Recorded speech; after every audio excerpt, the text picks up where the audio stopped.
Dear student, आपने super computer के बारे में सुना होगा, लेकिन दुनिया का सबसे इंटरेस्टिंग कंप्यूटर आपके स्कल के अंदर मौजूद है। यह तकरीबन 100 बिलियन न्यूरॉन सेल पर मुश्तमिल होता है। आज हम इसी आर्गन को समझेंगे जिसे ब्रेन कहते हैं। अस्सलाम वालेकुम डियर स्टूडेंट, आज का टॉपिक ब्रेन।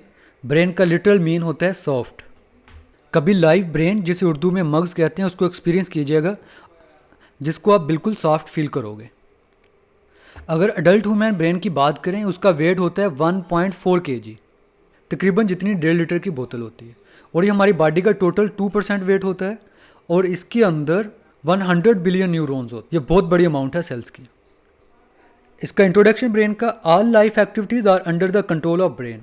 हमारी ज़िंदगी की जितनी भी एक्टिविटीज़ हैं A to Z, उन तमाम एक्टिविटीज़ को ब्रेन कंट्रोल करता है, एड्रेस करता है, उस सारे की डायरेक्शन को कंट्रोल करता है। बिल्कुल जैसे एक कंट्री का एक प्राइम मिनिस्टर होता है, वैसे ही हमारी बॉडी का जो प्राइम मिनिस्टर है, जो बॉस है, वो ब्रेन है। ब्रेन क्योंकि सॉफ्ट होता है, फिर इसकी प्रोटेक्शन के लिए इसको स्कल के अंदर रखा जाता है।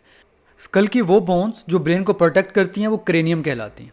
और मज़ीद ब्रेन की प्रोटेक्शन और उसको न्यूट्रिएंट्स प्रोवाइड करने के लिए ब्रेन के इर्द गिर्द 3 लेयर्स होती हैं। और ये 3 लेयर्स क्रेनियम के नीचे मौजूद होती हैं और ब्रेन के आउटर साइड पर। इन 3 लेयर्स को कलेक्टिवली बोला जाता है मेनिंजेस। और ये 3 लेयर्स होती हैं डूरा मैटर्स, पिया मैटर्स, एरिकनाइड्स वगैरह।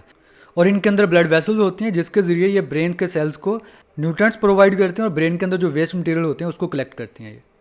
और इसी तरह स्कल के अंदर कुछ कुशन्स लाइक स्ट्रक्चर्स होते हैं और उनका भी काम ब्रेन की प्रोटेक्शन होता है। उन कुशन लाइक वो क्या होते हैं? Brain contains fluid field cavities called ventricles. Brain के अंदर फ्लूइड लिक्विड की भरी हुई कुछ कैविटीज़, खाली जगह होती हैं, जिन्हें वेंट्रिकल्स कहते हैं। अगर हम ब्रेन की बात करें, ब्रेन के अंदर 4 वेंट्रिकल्स होते हैं, जिसे लेटरल कहते हैं, 3rd वेंट्रिकल और 4th वेंट्रिकल। इसको हम ग्राफिकली भी देखते हैं। और यही वेंट्रिकल जो है ये कंटिन्यू रहती हैं central canal of spinal cord के साथ। वर्टिबल कॉलम, रीढ़ की हड्डी, उसके अंदर स्पाइनल कार्ड होता है। और स्पाइनल कार्ड के अंदर एक कनाल, एक ट्यूब-लाइक स्ट्रक्चर्स होता है और इसके अंदर भी ये वेंट्रिकल्स मौजूद होते हैं, इन स्ट्रक्चर को प्रेशर से, चोट से बचाने के लिए। और इनके अंदर फ्लूइड होता है, उस फ्लूइड को कहते हैं सेरिब्रो स्पाइनल फ्लूइड्स। सेरिब्रो कहते हैं ब्रेन को, स्पाइनल स्पाइनल कार्ड। इनकी कैविटीज़ के अंदर जो फ्लूइड होता है उसे हम सेरिब्रो स्पाइनल फ्लूइड कहते हैं। ये वाला फ्लूइड जिसकी हम बात कर रहे थे। डियर स्टूडेंट, इस डायग्राम की मदद से हम वेंट्रिकल को समझते हैं। यहाँ पर ये वाला जो पोर्शन है, ये वाला पोर्शन, ये सारा पोर्शन जो है ये वेंट्रिकल्स, इसको लेटरल वेंट्रिकल्स कहते हैं। फिर इसके बाद इसके नीचे जो है ये वाला स्ट्रक्चर ये मौजूद है, इसे 3rd वेंट्रिकल्स कहते हैं। और ये वाली कैविटी खाली जगह, ये खाली जगह है, इस कैविटी को 4th वेंट्रिकल्स कहते हैं। और इनके अंदर फ्लूइड है, इनके फ्लूइड को कहते हैं सेरिब्रो स्पाइनल फ्लूइड। और ये कैविटीज़ इसी तरह ब्रेन से निकलती हैं और यहाँ पर स्पाइनल कार्ड इसके अंदर भी मौजूद होती हैं। जैसे आप लोग यहाँ देख रहे हैं, ये इस तरह से स्पाइनल कार्ड के अंदर एक कैविटी मौजूद रहती है सेंटर के अंदर। इसके अंदर भी ये फ्लूइड मौजूद होता है और इन स्ट्रक्चर की ये प्रोटेक्शन के लिए, इनके ऊपर जो प्रेशर होता है उसको बेयर करने के लिए होता है। यहाँ पर हमारे ये वर्टिबल कॉलम, रीढ़ की हड्डी, इसके अंदर येलो कलर से स्पाइनल कार्ड को रिप्रेजेंट किया है। ये ब्रेन से निकलते हैं और हमारे लोअर बैक तक जाता है। और इसका ट्रांसफर सेक्शन अगर कट करते हैं तो अंदर से हमें ऐसे नज़र आता है। और इसके अंदर ये वाला जो पोर्शन है, यहाँ पर भी एक कनाल लाइक स्ट्रक्चर्स होता है, इसके अंदर भी सेरिब्रो स्पाइनल फ्लूइड होता है, यहाँ पर भी जो ये फ्लूइड मौजूद होता है। क्योंकि इसके अंदर बड़े सॉफ्ट और सेंसिटिव स्ट्रक्चर सेल्स मौजूद होते हैं, न्यूरॉन्स वगैरह, उनकी प्रोटेक्शन के लिए ये होता है। डियर स्टूडेंट, अभी हमने पढ़ा ब्रेन का सिंपल स्ट्रक्चर्स। हमने पढ़ा कि ये सॉफ्ट होते हैं। फिर इसकी प्रोटेक्शन के लिए अल्लाह ताला ने इसके अंदर डिफरेंट स्ट्रक्चर जो है वो स्टैब्लिश किए, जैसे कि क्रेनियम, मेनिंजेस, वेंट्रिकल्स, जो इनकी प्रोटेक्शन के लिए होते हैं। अब हम बढ़ते हैं इसके पार्ट्स की तरफ। ब्रेन को 3 पार्ट्स के अंदर डिवाइड किया गया है। इसका जो फ्रंट वाला पोर्शन होता है फोर ब्रेन कहलाता है, दरमियान वाला स्मॉल पोर्शन मिड ब्रेन और लास्ट वाला हाइंड ब्रेन कहलाता है। और अब हम इनको 1 बाय 1 स्टडी करेंगे और इनके बाकी के पार्ट्स जो हैं उनको स्टडी करेंगे। और इसमें हम ये जानने की कोशिश करेंगे हमारे सोने जागने का साइकिल, सोचने समझने की जो सलाहियत है वो कैसे होती है, ब्रेन का कौन सा पार्ट उसे कंट्रोल करता है। और जो हमारी मेमोरी है, चीज़ों को याद करने की जो पोटेंशियल है, जो याद कर पाते हैं हम, वो भी ब्रेन के इस पार्ट के साथ लिंक है, वो हम स्टडी करते हैं। First part of brain, for brain, it is the largest area of brain. ये ब्रेन का सबसे बड़ा पार्ट है। ये एमसीक्यूज भी आता है। और यहाँ पर इसके मेजर पार्ट्स वो हम डिस्कस करेंगे और वो क्या रोल प्ले करते हैं वो स्टडी करेंगे। फोर्थ ब्रेन का पहला part cerebrum, literal mean large brain. It is the largest part of brain. इंसानी ब्रेन उसकी बॉडी की रेशो के हिसाब से सबसे बड़ा ब्रेन होता है। यही वजह है कि इंसान अशरफुल मखलूक़ात है। इसमें सोचने समझने की सलाहियत सबसे ज़्यादा होती है और वो इसी पार्ट की वजह से होती है, सेरिब्रम की वजह से। अ डीप ग्रूव, ग्रूव कहते हैं क्लेफ्ट को, या झरीनुमा जो स्ट्रक्चर होता है उसको ग्रूव बोलते हैं। लॉन्गिट्यूडनल फिशर, यहाँ पर लॉन्गिट्यूडनल कहते हैं लेंथ वाइज इस तरह का जो स्ट्रक्चर होता है, और फिशर कहते हैं ग्रूव को, झरी को, क्लेफ्ट को। ब्रेन के सेंटर में एक ग्रूव होती है और उस ग्रूव को बोला जाता है लॉन्गिट्यूडनल फिशर्स, जो सेरेब्रम को डिवाइड करती है right and left cerebral hemispheres के अंदर। सेरेब्रल कहते हैं ब्रेन को, hemi half sphere circle. Longitudinal fissures brain को दो हाफ पोर्शन के अंदर डिवाइड कर देती है, कुछ इस तरह से। हमारा ब्रेन का ये पार्ट है और एक ये दूसरा पार्ट होता है, और ब्रेन यहाँ से सेपरेट है। जो ये वाली जो सेपरेशन वाली जगह है इसको ग्रूव बोलते हैं, इसको लॉन्गिट्यूडनल फिशर्स कहते हैं। और ऐसे ही नीचे से और सेंटर से ये आपस में कोलोसम की मदद से आपस में ब्रेन जुड़ा हुआ होता है। नेक्स्ट हम पढ़ते हैं सेरिब्रल कॉर्टेक्स। ये क्या होता है? The upper layer of both hemispheres is highly folded and it is called cerebral cortex. जो हमारे ब्रेन के अपर वाला पोर्शन होता है इसके अंदर बड़े फोल्ड्स होते हैं, इस तरह से यह फोल्ड को रिप्रेजेंट किया गया ताकि कम जगह पर ज़्यादा से ज़्यादा जो स्ट्रक्चर है वो समोया जा सके। तो हेमिस्फेयर के इस फोल्डेड वाले एरिया को सेरिब्रल कॉर्टेक्स कहते हैं। सेरिब्रल सेम वही ब्रेन, कॉर्टेक्स कहते हैं अपर स्ट्रक्चर्स को या आउटर स्ट्रक्चर्स को। इस साइड बॉक्स को भी हम साथ में पढ़ते जाते हैं। इसमें यह बताया गया कि ब्रेन का जो राइट पार्ट होता है, राइट पोर्शन होता है, वो हमारी बॉडी के जो लेफ्ट साइड के स्ट्रक्चर्स ऑर्गन्स हैं उनके बॉडी एक्टिविटीज़ को कंट्रोल करते हैं। और इसी तरह ब्रेन का जो लेफ्ट साइड होती है वो हमारी बॉडी की राइट साइड को कंट्रोल करता है ना। इंटरेस्टिंग बात। यहाँ पर एग्जाम्पल से भी इसे रिप्रेजेंट किया गया है कि अगर हमारी राइट हैंड के ऊपर कोई टच करता है उसकी सेंसेशन, उसकी फील जो है हमारी लेफ्ट हेमिस्फेयर कंट्रोल करेगी। और इस लॉन्गिट्यूडनल फिशर्स को यहाँ पर भी रिप्रेजेंट किया गया। यहाँ पर देखें ये ब्रेन का पार्ट अलग अलग है यहाँ पर, और यहाँ पर भी अलग अलग है, और सिर्फ सेंटर से आपस में जुड़े हुए हैं। ब्रेन का ये वाला राइट पोर्शन है ये लेफ्ट साइड को कंट्रोल करेगा, और ये वाला लेफ्ट पोर्शन है ये हमारी बॉडी की राइट साइड को कंट्रोल करेगा। अब हम देखते हैं कि ब्रेन का जो ये वाले हाफ पोर्शन है, सेरिब्रल हेमिस्फेयर्स हैं, ये बने किस चीज़ के हुए हैं।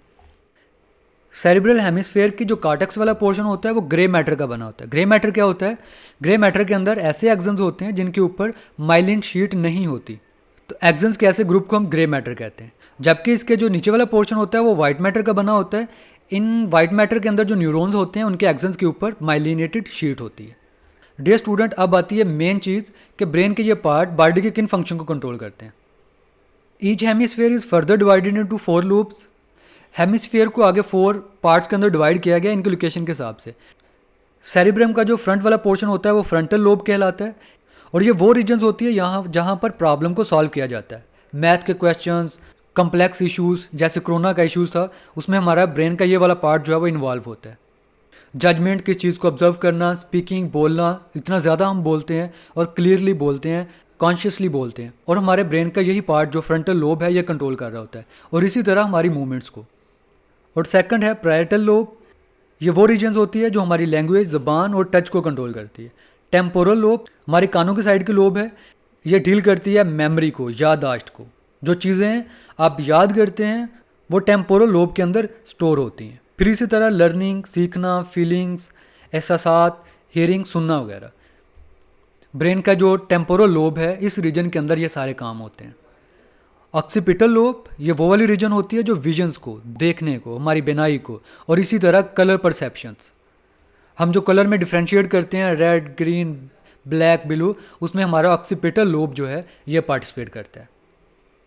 डियर स्टूडेंट, ये शॉर्ट क्वेश्चन भी आता है, differentiate between frontal lobe and parietal lobe, और इसमें आप इनके फंक्शंस बताने होते हैं। टेम्पोरल लोब या ऑक्सीपिटल लोब में क्या डिफरेंस है और क्या फंक्शंस हैं इनके। एमसीक्यूज आ जाता है इसमें, फीलिंग्स को कौन सा हेमिस्फेयर का पोर्शन कंट्रोल करता है, वो टेम्पोरल लोब कंट्रोल करता है, और विजन को ऑक्सीपिटल लोब कंट्रोल करती है। डियर स्टूडेंट, यहाँ पर फोर ब्रेन का सेकंड पोर्शन थैलेमस। थैलेमस का लिटिल मीन चैम्बर्स या खाना, box, is a structure wrapped by cerebrum. इसके इर्द गिर्द सेरिब्रम मौजूद होता है। It conveys information coming from receptors to cerebrum. Receptors वाले ऑर्गन जो है हमारी eyes, ears, nose, tongue, skin, वहाँ से जो इन्फॉर्मेशन आती है ये उसको पास करता है सेरिब्रम के पास जो हमारा बड़ा ब्रेन है। थैलेमस का फंक्शन ये होता है, ये पेन परसेप्शंस को, हमें दर्द का जो एहसास होता है थैलेमस की वजह से होता है। डियर स्टूडेंट, याद रखिएगा पेन भी जो है एक नेमत है, पेन से हमें ये पता चलता है कि बॉडी का कौन सा ऑर्गन जो है वो प्रॉपरली फंक्शन परफॉर्म नहीं करता, तो फिर हम उसकी ट्रीटमेंट की तरफ जाते हैं। और फिर इसी तरह कॉन्शियसनेस, हमारा शऊर जो है, जो हम शौरी तौर पर वॉलंटरी जो काम करते हैं उसको ये कंट्रोल करता है थैलेमस। हाइपोथैलेमस, हाइपो का मतलब होता है लोअर, थैलेमस, थैलेमस ये स्ट्रक्चर, थैलेमस के नीचे का जो स्ट्रक्चर है वो हाइपोथैलेमस कहलाता है और ये मौजूद होता है मिड ब्रेन के ऊपर और थैलेमस के नीचे। अगर हम इसके साइज़ की बात करें, इसका साइज़ होता है आमंड जितना, एक बादाम जितना। और ये हमारी बॉडी के बड़े ही इंपॉर्टेंट फंक्शन को कंट्रोल करता है, जैसे कि बॉडी टेम्परेचर। हमारी बॉडी का टेम्परेचर जो नॉर्मल है 36 से 37, ये उसको रेगुलेट रखता है, ना ज़्यादा होने देता है ना कम होने देता है। हंगर, भूख को ये रेगुलेट करता है, थर्स्ट, प्यास, स्लीप, इमोशनल स्टेट्स, ये इसका बड़ा अहम फंक्शन है। हमारे जज्बात को ये कंट्रोल करता है, गुस्से को, खुशी को, प्यार के जो जज्बात है सबको हाइपोथैलेमस कंट्रोल करता है। और इसका सबसे मेन फंक्शन जो बड़ा इंपॉर्टेंट है एमसीक्यूज़ के पॉइंट ऑफ व्यू से भी, it also control the secretion of major endocrine gland. इसके साथ हमारी बॉडी का एक बड़ा अहम एंडोक्राइन ग्लैंड जो है कनेक्टेड होता है, पिट्यूटरी ग्लैंड। पिट्यूटरी ग्लैंड्स हम उस टिश्यूज़ को कहते हैं जो सिक्रीशन केमिकल सिक्रीट करते हैं। ये हमारे ब्रेन के अंदर हाइपोथैलेमस के साथ कनेक्टेड होता है। ये पी साइज, मटर के दाने के जितना इसका साइज होता है और हमारी बॉडी के बड़े ही इंपॉर्टेंट फंक्शन को कंट्रोल करता है। हमारी ग्रोथ, नशोनुमा, जेंडर्स, रिप्रोडक्शन, एमरजेंसी सिचुएशन को डील करने के लिए सारे हार्मोन्स इसके अंदर बनते हैं। इस पार्ट को हम ग्राफिकली भी देखते हैं। डियर स्टूडेंट, यहाँ पर देखें सेरिब्रम के जो लोब हैं उनको कितनी ज़बरदस्त तरीके से रिप्रेजेंट किया गया है। यहाँ पर टॉप व्यू दिया गया है और यहाँ पर साइड व्यू दिया गया है सेरिब्रम के लोब का। ब्रेन का आगे वाला पोर्शन, सेरिब्रम का आगे वाला पोर्शन फ्रंटल लोब कहलाता है, सेंटर में पैराइटल लोब। अगर इसका हम साइड व्यू देखें तो ये कुछ इस तरह से नज़र आते हैं। ये सारे का सारा फ्रंटल लोब है, पैराइटल लोब है, ऑक्सीपिटल लोब है और टेम्पोरल लोब है। और इस डायग्राम के अंदर ब्रेन के मेजर पार्ट्स को दिखाया गया है। फॉर ब्रेन, उसका पहला पोर्शन सेरिब्रम, जो सबसे बड़ा पोर्शन है ब्रेन का।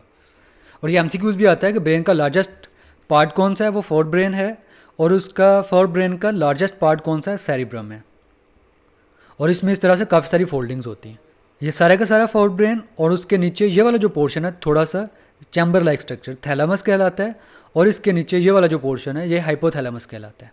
और हाइपोथैलेमस के साथ पिट्यूटरी ग्लैंड जो है ये लिंक होता है, जो डिफरेंट तरह के केमिकल जिन्हें हार्मोन्स कहते हैं वो सेक्रेट करता है। अब ब्रेन का जो सेकंड पार्ट मिड ब्रेन, इसको हम डिस्कस करेंगे। ये सिर्फ इतना सा पोर्शन होता है, ये सबसे छोटा पार्ट है ब्रेन का ये वाला। इसका क्या फंक्शन है वो हम देखते हैं। मिड ब्रेन, दरमियानी brain, is located between forebrain and hindbrain. ये फोर और हाइंड ब्रेन के दरमियान मौजूद होता है और ये ब्रिज के तौर पर काम करता है, पुल के तौर पर काम करता है। ये फोर्थ ब्रेन और हाइंड ब्रेन को आपस में मिलाता है और ये इनके दरमियान इंफॉर्मेशन को कन्वे करता है। और इसका बड़ा अहम फंक्शन है, it enable the body to make adjustment to movements. जब मूवमेंट होती है ये बॉडी की एडजस्टमेंट करता है, उसके दरमियान कोऑर्डिनेशन करता है। जब हम चल रहे होते हैं, हमारे जो लेग्स हैं, लेफ़्ट और राइट लेग्स एक रिदम के साथ आगे पीछे जा रही होती हैं। पहले राइट आगे, फिर लेफ़्ट आगे, फिर राइट आगे, फिर लेफ़्ट आगे। और इस रिदम को मेंटेन करता है मिड ब्रेन। अगर ऐसा ना हो तो हम 2 कदम ना चल सकें। इतना अहम फंक्शन है मिड ब्रेन का ये वाला। ये स्लीप और वेक साइकिल जो है हमारा उसको रेगुलेट करता है। अलर्टनेस, हम अचानक किसी मूवमेंट की तरफ फोकस करते हैं इसकी वजह से। और टेम्परेचर रेगुलेशन में भी ये रोल प्ले करता है। हमने पढ़ा कि हमारा हार्ट 70 से 72 टाइम्स बीट करता है 1 मिनट के अंदर, और हम 1 मिनट के अंदर 60 टाइम्स ब्रीथ करते हैं। इस चीज़ को कौन कंट्रोल करता है? ये बगैर कंट्रोल के तो इतनी स्मूथली नहीं चल सकता, तो वो हम देखते हैं। ब्रेन का थर्ड पार्ट हाइंड ब्रेन, पीछे वाला ब्रेन। हाइंड का मतलब होता है back. Hind brain control all automatic functions. हमारी बॉडी के जितने ऑटोमेटिक फंक्शंस हैं, इनवॉलंटरी फंक्शंस हैं, जो खुद कार चलते हैं, जो हमारी विल के साथ नहीं चलते, उनको हाइंड ब्रेन कंट्रोल करता है। इसके भी 3 पार्ट्स हैं फोर ब्रेन की तरह। वो कौन कौन से होते हैं इसके पार्ट्स, वो हम देखते हैं। हाइंड के अंदर होता है cerebellum, literal mean little brain. ये सेरिब्रम के बाद सेकंड लार्जेस्ट पोर्शन है। ये बैक साइड पर लोअर पे मौजूद होता है। फिर इसका सेकंड पोर्शन पोन्स, ये यहाँ पर मौजूद होता है। पोन्स का लिटरल मीन होता है ब्रिज, क्योंकि ये स्पाइनल कार्ड को रेस्ट ऑफ ब्रेन के साथ लिंक करता है। और इसका थर्ड पोर्शन होता है मेडुला ओब्लंगेटा, ये वाली रीजन जो होती है। मेडुला कहते हैं मिडल को, ओब्लंगेटा कहते हैं इलोंगेटेड को। ये लंबा सा पोर्शन जो है ये कहलाता है मेडुला ओब्लंगेटा, और आगे से फिर स्पाइनल कार्ड जो है ये शुरू हो जाता है। अब हम इनके फंक्शंस देखते हैं। डियर स्टूडेंट, परेशान नहीं होना, चैप्टर लेंथी है लेकिन उतना ही इंटरेस्टिंग है। मेडुला ऑब्लिंगेटा ये स्पाइनल कार्ड के टॉप पे मौजूद होता है और ये क्या करता है, नर्व इम्पल्सिस को, मैसेजेस को सर्कुलेट करवाता है स्पाइनल कार्ड और हायर पार्ट्स ऑफ ब्रेन का जो बाकी के पार्ट्स हैं उनके दरमियान। ये ऑटोमेटिक फंक्शन जैसे कि हार्ट बीट, वही वाली बात कि हमारा दिल जो 70 टाइम बीट करता है मेडुला ऑब्लिंगेटा की वजह से, हार्ट रेट को कंट्रोल करता है, ब्रीथिंग रेट को कंट्रोल करता है, ब्लड प्रेशर को कंट्रोल करता है। इतने इंपॉर्टेंट फंक्शंस हैं ये वाले। और इसके अलावा ये रिफ्लेक्सेस जो क्विक एक्टिविटीज़ है उनको कंट्रोल करता है, जैसे कि वोमिटिंग, उल्टी गाना, कफिंग, खांसी, स्नीजिंग, छींक वगैरह, उसको भी ये कंट्रोल करता है। Second part cerebellum behind the medulla oblongata के बैक साइड पर मौजूद होता है। सेकंड लार्जेस्ट पार्ट है ये। इसकी भी सरफेस हाईली फोल्डेड होती है, बहुत ज़्यादा इसमें फोल्डेड होते हैं और ये कोऑर्डिनेट करता है, बैलेंस करता है मसल मूवमेंट के अंदर। वही वाली मूवमेंट जब हम वॉक कर रहे होते हैं उसमें ये एक बैलेंस मेंटेन करता है। जैसे हम लिख रहे होते हैं, हम हर चीज़ एक्यूरेटली, जिस चीज़ का जितना साइज़ होता है वैसे हम लिखते जाते हैं। और इसमें भी जो सेरिबेलम है वो रोल प्ले करता है। पोन्स लास्ट पोर्शन ब्रिज, ये मेडुला ऑब्लिंगेटा के टॉप पे मौजूद होता है। ये कनेक्शन बिल्ड करवाता है स्पाइनल कार्ड और सेरिबेलम के दरमियान, और इसी तरह सेरिब्रम और सेरिबेलम के दरमियान भी। और ये अलर्टनेस को भी रेगुलेट करता है, स्लीप को और वेकफुलनेस को, सोने और जागने के साइकिल को भी पोन्स जो है वो कंट्रोल करता है। तो डियर स्टूडेंट, ये था हमारा आज का बड़ा इंपॉर्टेंट टॉपिक, जिसमें हमने पढ़ा कि ब्रेन के कौन से पार्ट किस फंक्शन को कंट्रोल करते हैं, और इसमें हमने ब्रेन के स्ट्रक्चर को भी स्टडी किया। ब्रेन के function in one line. Cerebrum thinking को रेगुलेट करता है, थैलेमस सेंसरी रिले स्टेशन है, hypothalamus temperature, hunger, thirst, hormones को कंट्रोल करता है, मिड ब्रेन भी रिले सेंटर है। सेरेबेलम की बात करें, ये बॉडी बैलेंस को कंट्रोल करता है, पोन्स ब्रिज का रोल प्ले करता है, और मेडुला ऑब्लिंगेटा ब्रीथिंग, हार्ट बीट, इसकी स्पीड को कंट्रोल करते हैं। अब हम इसको पेपर के पॉइंट ऑफ व्यू से देखते हैं कि पेपर में इसके अंदर कैसे क्वेश्चन आते हैं। इसमें हाइंड ब्रेन जो है ये लॉन्ग क्वेश्चन है, write a note on hindbrain. इसमें शॉर्ट क्वेश्चन आ जाते हैं, define medulla oblongata, what is the function of pons, और फिर इसके बाद ब्रेन स्टेम की भी डिफाइन आती है। ब्रेन स्टेम क्या होता है, ये वाला जो स्ट्रक्चर है यहाँ से लेकर यहाँ तक, जिसमें मिड ब्रेन है, पोन्स है, मेडुला ऑब्लिंगेटा, इन तीन स्ट्रक्चर को कलेक्टिवली हम कहते हैं ब्रेन स्टेम, क्योंकि ये स्पाइनल कार्ड को ब्रेन के बाकी के पार्ट के साथ कनेक्ट करवाते हैं। मिड ब्रेन जो है वो यूजुअली शॉर्ट क्वेश्चन में आ जाता है, और फिर इसके बाद what is the function of thalamus, hypothalamus, इनमें डिफरेंस आ जाता है लोब के अंदर, और इसमें लॉन्ग क्वेश्चन आता है, write a note on fore brain. और अगर हम इस टॉपिक से बात करें, यहाँ पर मेनिंजेस की डेफिनेशन आ जाती है। फाइनली हमारा एक इंटरेस्टिंग टॉपिक एंड हुआ। डियर स्टूडेंट, अगर चैनल को सब्सक्राइब नहीं किया तो ज़रूर कीजिएगा फॉर इंटरेस्टिंग लेक्चर्स। ओके, अल्लाह हाफिज़।